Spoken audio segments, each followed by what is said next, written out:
Welcome to KTV media.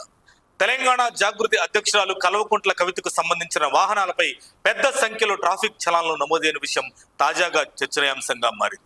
ఆమె ఇటీవల శాసన మండలికి హాజరైన సందర్భంగా పోలీసులు వాహనాల వివరాలను పరిశీలించగా పలుమార్లు ట్రాఫిక్ నిబంధనలు ఉల్లంఘించినట్లు తేలింది. పోలీసుల తనిఖీల్లో మొత్తం 22 సందర్భాల్లో ట్రాఫిక్ నియమాలు పాటించనట్లు గుర్తించారు.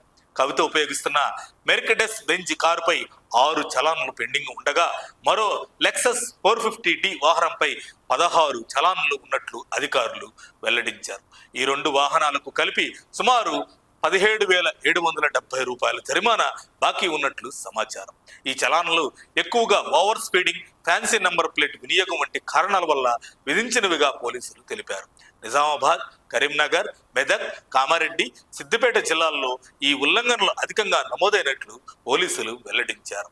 ప్రజలకు నియమాలు పాటించాలని సూచించే ప్రజాప్రతినిధులే ట్రాఫిక్ నిబంధనలను విస్మరించడం పట్ల సామాన్యులు అసంతృప్తి వ్యక్తం చేస్తున్నారు. చట్టం ముందు అందరూ సమానమేనని, ప్రజాప్రతినిధుల వాహనాలు కూడా ఎలాంటి మినహాయింపులు ఉండవని పోలీసులు స్పష్టం చేశారు.